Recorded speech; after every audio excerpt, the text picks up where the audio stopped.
Mheshimiwa Balozi Emmanuel Nchimbi, Makamu wa Rais wa Jamhuri ya Muungano wa Tanzania, Mheshimiwa Dr. Mwigulu Nchemba, Waziri Mkuu wa Jamhuri ya Muungano wa Tanzania, tambue uwepo wa mawaziri wakuu wastaafu, Mheshimiwa Mizengo Pinda na Mheshimiwa Kassim Majaliwa, niliwaona wapo katikati hapa. Asante sana. Asante sana.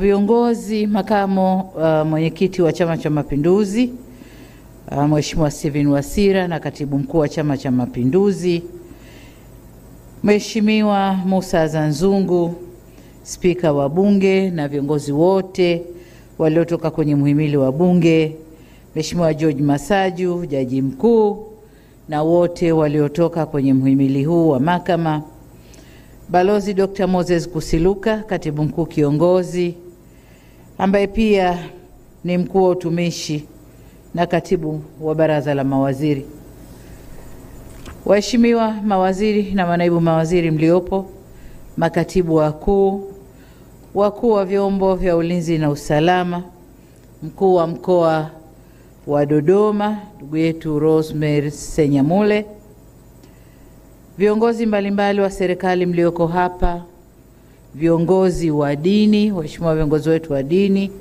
wanafamilia wa viongozi walioapishwa leo, ndugu zangu wanahabari mliopo nasi, wageni waalikwa, mabibi na mabwana, habari za mchana, kazi na utu. Ndugu zangu, kwanza ni shukrani kwa Mwenyezi Mungu tujalia leo kuweza kuweko hapa kwa kazi hii maalum tulioipanga. Tunamshukuru sana Mungu. Lakini la pili, kabla sijaendelea, ni shukuru sana sana sana wale wote waliofanya kazi nasi katika muhula wa kwanza wa awamu ya 6. Mawaziri wote waliofanya kazi nasi, tunawashukuru sana. Maendeleo tunayojidai nayo leo hapa ni mchango wao mkubwa sana, tumefanya nao mpaka tulipofika. Lakini kazi hizi ni kupishana.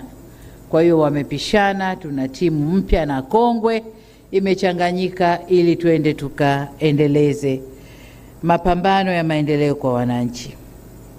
Ndugu zangu mawaziri na manaibu mawaziri mlio hapa leo,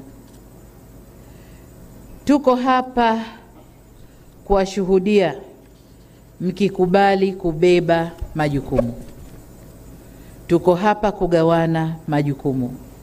Mmeyapa na wizara zenu mbalimbali. Hayo ndio majukumu ambayo mmekubali kubeba, na ni imani yangu kwamba mmeyabeba kwa moyo mkubwa. Mmeyabeba kwa moyo kwamba tunakwenda kutumikia watu. Majukumu tuliopeana leo, dhamana tulizopeana leo, ni dhamana za kazi na si fahari. Kwamba na mimi ni waziri ikawa ndio fahari ulikotoka, unakokaa na kwengineko. Hapana. Tumebeba majukumu ya kwenda kuwatumikia wananchi. Kauli mbiu yetu, kazi na utu, tunasonga mbele. Na ule utu uanze na sisi wenyewe. Sisi wenyewe viongozi, mawaziri, manaibu mawaziri, ambao tunakwenda kuwasimamia wengine, utu uanze kwetu sisi. Nadhani mkiangalia neno utu lina maana pana sana. Kwa hiyo kwa maana yoyote ile, utu uanze na sisi, halafu tuoneshe utu kwa watu wetu, kujenga utu wao, kuheshimisha utu wao, utu wa Mtanzania. Hiyo ndio kazi yetu. Sasa kwa wale watakao beba uwaziri kama fahari, nimeapa leo na mimi nimeukwaa na watanijua huko mtaani, basi tunafuatana polepole. Mnakwenda lakini tuko nyuma yenu, tuko migongoni kwenu. Miaka 5 si midogo lakini si mingi sana. Kwa hiyo mimi sio ni shida kubadilisha, na mnanijua. Na kipindi fulani mlishanisema nabadilisha sana. Nikasema ndiyo, nabadilisha mpaka nipate yule ambaye atafanya kazi na mimi kwa moyo mkuu na kwa moyo mmoja. Kwa hiyo ndugu zangu mawaziri, kazi yetu hapa kuanzia leo ni kuwajibika kwa wananchi, ni kuwajibika kwa taifa hili, ni kuwajibika kwa nchi yetu Tanzania. Hiyo ndio kazi yetu. Bahati mbaya, mambo ambayo tumeahidi kwa wananchi au kwa taifa hili ni mengi mno. Kama nilivyosema kwenye hotuba yangu ya bunge juzi, ni mengi mno, lakini muda wa kuyatekeleza ni mchache sana, mchache mno. Kwa hiyo wale mlio hapa leo, aliye mzito akapunguze kilo kidogo. Tuna kazi ya kwenda mbio, na ni mbio hasa, sababu muda ni mchache, mambo ni mengi mno. Jengine changamoto inayotukabili ni rasilimali. Rasilimali zetu ni chache. Kama mnavyojua, mara nyingi tunategemea kupata kutoka nje, mikopo kutoka kwa taasisi mbalimbali za kimataifa, mabenki ya kimataifa, lakini yaliyotokea nchini kwetu yametutia doa kidogo. Kwa hiyo huenda yakatupunguzia sifa ya kupata hiyo mikopo kwa urahisi kama tulivyopata muhula wa kwanza wa awamu hii. Muhula wa kwanza wa awamu hii tulikuwa tunapata sana kwa sifa zetu, kwa msimamo wetu, kwa kazi tunavyofanya. Lakini doa tulilojitia huenda likaturudisha nyuma. Kwa maana hiyo, tuna kazi ya kutafuta fedha humu ndani, kutumia rasilimali zetu alizotupa Mungu. Tutaangalia njia gani tutazitumia tupate fedha ili tukatekeleze miradi ile ambayo tunakwenda kutekeleza.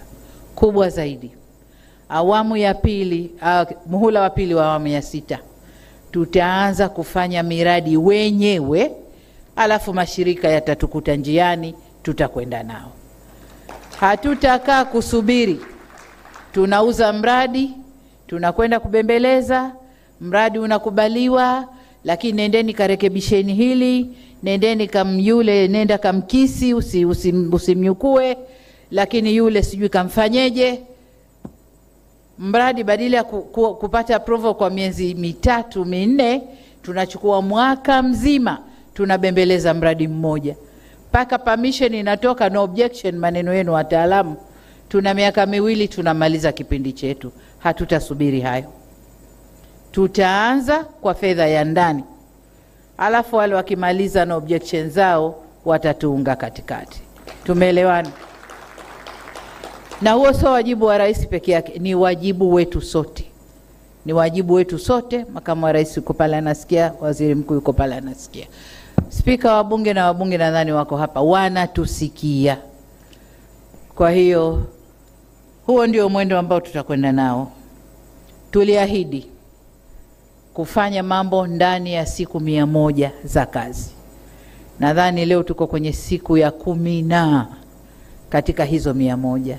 Kwa hiyo wale wote mlio hapa ambao ahadi za siku 100 zinagusa wizara zako, makatibu wakuu wenu hawajabadilika, wako pale wamejitayarisha, kaunganeni nao, mpiki hizo ahadi, tuziendeleze, tuzitekeleze kwa kasi kubwa. Siku 100 hamna kitu, tuanzeni sasa utekelezaji wa yale tuliyoahidi. Ndugu zangu, nimemwambia katibu mkuu kiongozi na natoa tangazo hapa kwamba tutakutana kesho kuanzia saa 4. Mawaziri wote na manaibu waziri mlio hapa, kesho saa 4 tutakuwa na kikao kazi. Tutakwenda kuyachambua yale yote ambayo tunapaswa kuyafanya kwa undani, kila mmoja ajue. Lakini sambamba na hilo ni kuagize katibu mkuu kiongozi, wakimaliza hapo wasichukue siku nyingi, uwawahi na ile retreat ya mawaziri na manaibu wako. Waende wakaeleweshwe vyema kilichoko mbele yao, wajibu wenu, dhima yenu, na haya niliyoyasema. Hali ya resources ndani ya nchi, kiuchumi tukoje, lengo letu nini, tunaelekea wapi, na kila mtu ajue njia yake ya kupita ili tuende tunakotaka. Sitaki tunaendelea mchakato uko mbioni, nataka impact. Tukikubaliana mradi, impact, matokeo kwa wananchi. Sio matokeo ofisini kwako, hapana. tumefikia hapa, bado hapana. Matokeo kwa wananchi kwa muda utakaokubaliana. Kwa hiyo kwa vile kesho tutakuwa tuna uchambuzi kwa urefu wa ambayo tunakwenda kuyatekeleza, basi kwa leo niishie hapa, lakini nimalizie kwanza kwa kuwapa pole. Kuwapa pole kwa kazi nzito ambayo iko mbele yenu. Lakini pia niwapongeze kwa kuaminiwa. Kuna wabunge 390 na ngapi? 394 sijui na 93. Lakini haya namba yoyote. Lakini nyinyi ndio mmeibuka kuwa mtamsaidia rais kwenye wizara zile tulizogawana. Nyinyi ndio mmeibuka. Si kwamba ni wazuri kuliko wote kule ndani ya bunge, hapana. Vigezo vilikuwa vingi sana. Kwa hiyo nyinyi mmeibuka, na kama mtakavyojiona mko mchanganyiko hapa ndani. Mchanganyiko kutokana na background za kiuchumi, background za kijamii, background za kisiasa. Mko mchanganyiko humo ndani.